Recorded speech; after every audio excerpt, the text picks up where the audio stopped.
Doyen Godwin Tété, bonjour. Bonjour. Il y a quelques jours, la CPI a acquitté Laurent Gbagbo et le Boubé à la CPI. Mais hier encore, la CPI ordonne le maintien en détention de Gbagbo et de Boubé. Et qu'est-ce que ça vous dit dans la justice de la CPI qui libère Gbagbo et puis maintient sa détention? Tout d'abord, personnellement, j'ai beaucoup de respect et d'estime pour Gbagbo. Quand on l'a arrêté, un journaliste m'avait approché et j'avais dit qu'on a arrêté Gbagbo tout simplement parce qu'il est anti-néocolonialiste. Je répète, on fait de la misère à Gbagbo, il est tout simplement anti-néocolonialiste. On dit qu'il a volé ceci, il a patati, patata. Quel est un roi téléposte néocolonial africain qui est arrivé au pouvoir correctement et qui a géré son pays correctement? Est-ce qu'on peut nous citer bien sûr, il y a quelques exceptions. Non. Et puis, moi, je ne peux pas comprendre. Il est vrai, je ne suis pas un archange du droit, mais quand on me dit qu'on acquitte quelqu'un et en même temps on le garde en prison, moi, il y a là une contradiction terrible.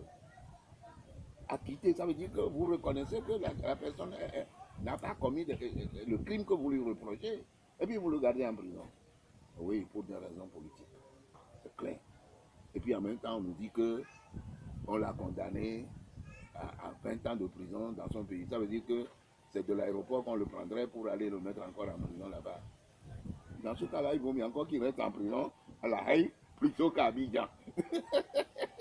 Oui.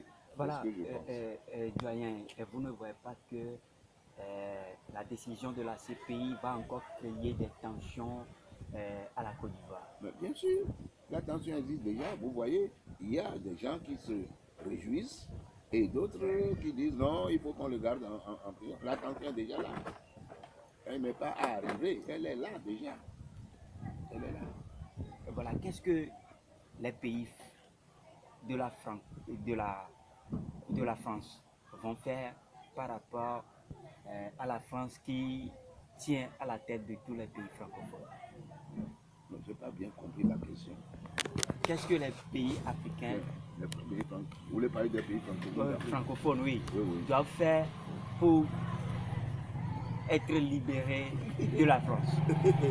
Mais il faut qu'ils fassent ce que les mouvements ont recommandé, ont suggéré, que les peuples africains se mettent ensemble. Les peuples, et non les chefs de petits chefs d'État. Il faut qu'ils se mettent ensemble, qu'ils reconstruisent une Afrique des peuples, une Afrique vraiment unie des peuples. À ce moment-là, ils peseraient un certain poids. Parce que pour pousser un poids, il faut être un poids soi-même.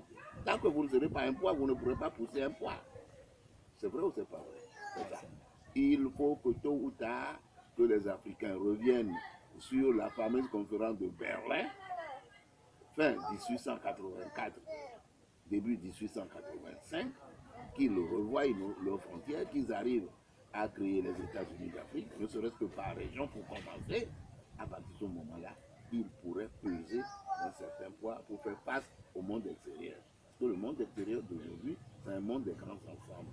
Mais pourquoi les Européens, après s'être entre-déchirés pendant des siècles, maintenant ont cherché à être ensemble? C'est ça.